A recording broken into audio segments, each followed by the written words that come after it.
Hi everybody. This is going to be a little bit different than my previous lesson videos. We've been focusing on music history, but we have a bunch of students that are going to be added to the ACP Oakland rosters. So with that in mind, I thought it would be a good opportunity to get everybody to start to prepare their instruments as Smart Music is starting to get rolling. And then once Smart Music is ready for us to access it, we'll have already talked about things like this, things like tuning. I am going to refer you to some tuning videos so that you can try to tune along with those, but I have a few items I'd like to discuss first. Okay guys, item number one is going to be bridge placement. A few things about the bridge before you start to tune your instrument. First of all, make sure that there's a sound post that is underneath. It should go from the back of the instrument to the front of the instrument inside, and most of those are going to be fine. Very few of you, if any, will have a sound post missing, but let me know if you do, and we'll talk about going to a music store to have that looked at. As far as the bridge goes, before you start tuning your instrument, you want to make sure of three things. First of all, is my bridge standing at a 90-degree angle? And this is from the body of the bridge. So you want it to be perpendicular to the body of the bridge from the bottom of the bridge, and then the body of the instrument, it's 90 degrees. You're also going to see some marks right here in the center of these holes, and that is actually where the feet of the bridge are centered. They're almost exactly between the two holes and then centered between those two marks. And if your bridge is placed properly, that's exactly where it's going to be. We'll talk about how to move it in a moment. The other thing is the amount of room you have to bow versus the amount of room you don't. So this is a ratio of about 60% to 40%, meaning 60% from fingerboard to bridge and 40% from bridge to tailpiece as far as, your available room to bow. Okay, so the next thing, real quick to talk about is what if you have to move your bridge? So the biggest thing about it is if you're a bass, you probably don't need to move your bridge. If you do, let me know. There's only a few of you, so I'd rather talk to you about that personally, and we can go over how to do it. If you're a violin, viola, or cello, the most important thing to realize is that this can snap out really easily. It's not glued there at all. So if you're going to attempt to just move it, chances are it just has to be tilted up a little bit so it's that perfect 90 degrees. What you'd want to do is, first of all, I'm supporting the instrument. I'm not about to hold it from the bridge. I'm surrounding the bridge with my fingers to ensure that I'm supporting it on all sides, because this is a thin piece of wood already under pressure. And then if I need to just tilt it, I've got it on both sides and I'm just moving it a little this way or moving it a little that way. Hopefully it's not a lot, and hopefully you don't have to move it at all. Item number two is, what if your bridge falls off or is already off, or it falls off when you're trying to tune it, or it falls off if you're trying to adjust it? And this is common. It can happen. The first thing you should realize is that you can bring your instrument to a music store and they can put a bridge back on for you, and they really shouldn't be charging you for it. And if they do charge you for it, you should let me know, because I would probably refer you someplace else. It's not a hard thing to do. It takes about 30 seconds to 60 seconds of somebody's time, and it should just be a courtesy in any music store. So let's go ahead and talk about what that's going to look like. First of all, if your bridge comes off, this is basically what it's going to look like. All right, and this is assuming it's not cracked or damaged. So the first thing you're going to notice is that there's a lot of tension under these strings. So if you do need to put the bridge in, the first thing you want to do is not completely loosen the tension of the strings, but little by little, one string at a time, with my finger underneath so that I can feel it, I am loosening the tension of each string a little at a time. And I'm giving myself a little bit of slack so that I can get that bridge under there without forcing it, risking that I snap it, or caving in the inside of the instrument.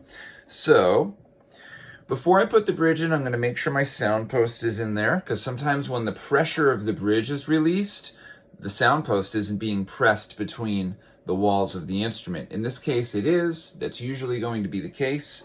So now I'm going to take the bridge and I'm going to put the strings over the places where they go on the bridge. This is not This bridge actually needs to be replaced big time, but that's okay. For the purposes of this video, it will be fine. So we're gonna go ahead and get that in there, and you'll notice that once I've got it, I'm supporting it with my fingers and I'm putting it in there. I'm gonna try to lift it rather than drag it across the wood of the instrument. And I've got my fingers on both sides. And what I'm doing is that I'm working on placing it. I'm going to center it between those two marks we talked about earlier. I'm going to make sure it's perpendicular to the body. So I needed to move it down a little bit so it was placed properly between the marks. You want it even on both sides, the feet from the holes, and just about perpendicular to the body, and that's about what this one looks like once it's put back. Now remember that if you're going to tune it up, something we'll learn when you watch the tuning videos and something I'll talk about when I address the pegs and the fine tuners. Remember that as you tune it, chances are the strings, as they're moving this way, the tension is moving this way up the instrument, it might pull the bridge a little bit. And once you've tuned it, that might mean that you have to, give it a little bit of an adjustment. So keep that in mind. And tuning and learning to do this is a process. It might not be perfect the first time, and remember, you can take it to a music store if you need to. Item number 3, we're going to talk about pegs versus fine tuners, and this is just to make sure that you realize a few things. First of all, the pegs are peg shaped, so you can't just turn them. They actually have to be twisted in. The most important thing you need to know about the pegs is that you can never tune over the pitch. So if you're tuning your A string, and I'm going to give you an example of an A right now.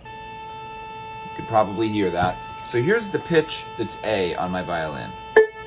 So I'm going to loosen it so you can hear what it sounds like if it's low. I have to tune it up to the A that's on my machine.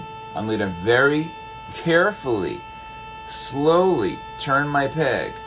I am counterweighting on my neck so that I'm not pushing my neck out of the body, and I'm going to listen to the string as I very carefully turn this peg.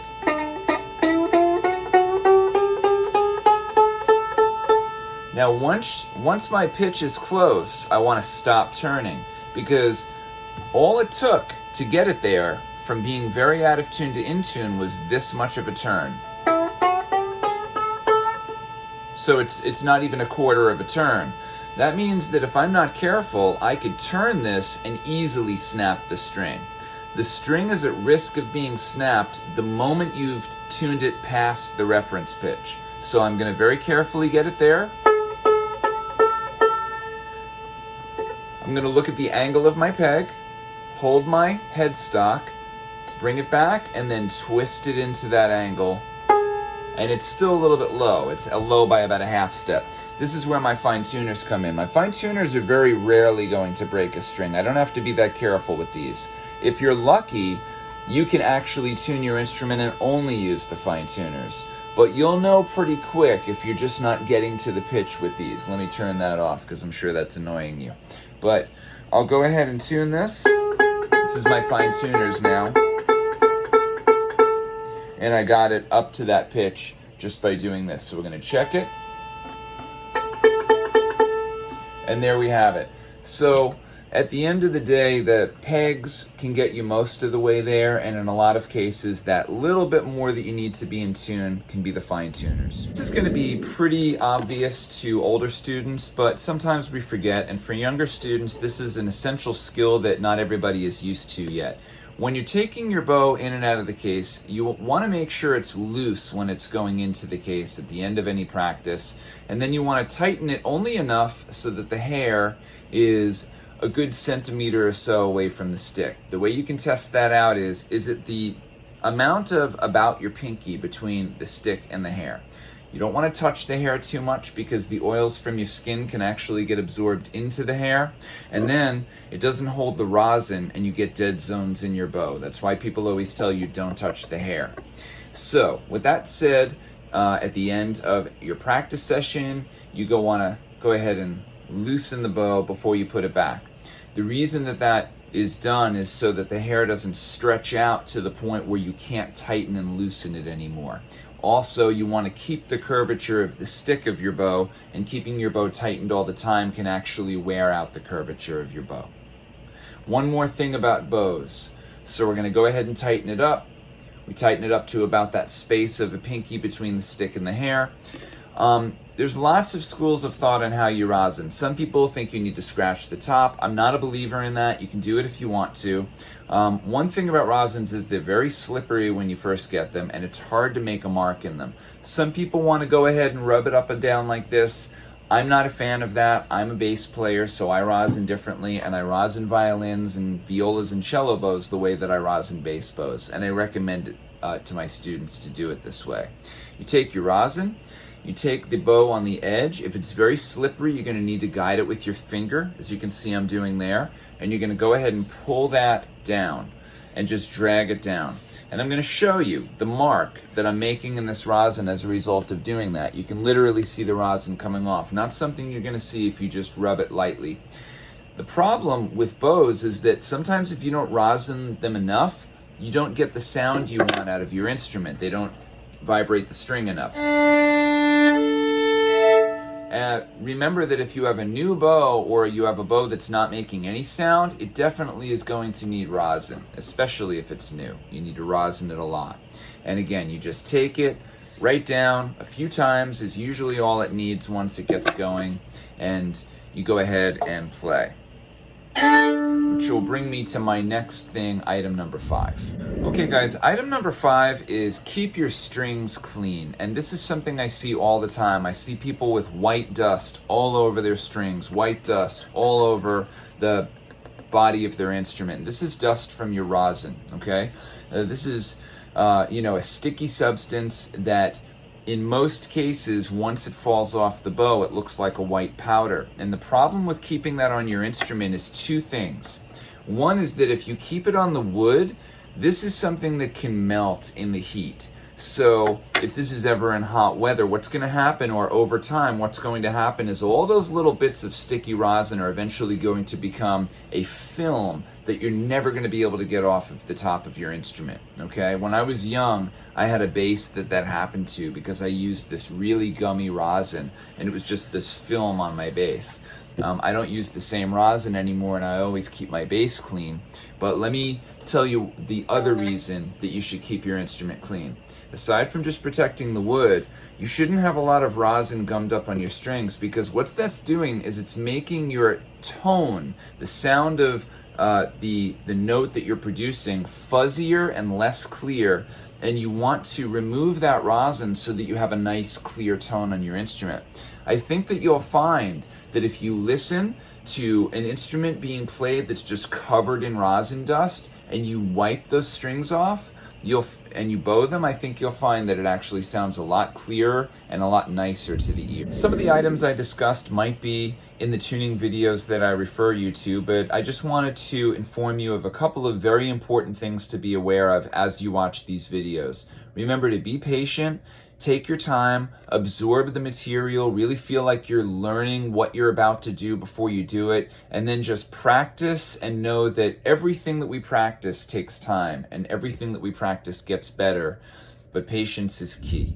You'll see in the message on my Google Classroom stream that I'm going to ask you to have your instrument with you at the live session for today. That way we can check to see who's in tune, and we can check to see who needs some help. And I can do it for you right then and there. See you there.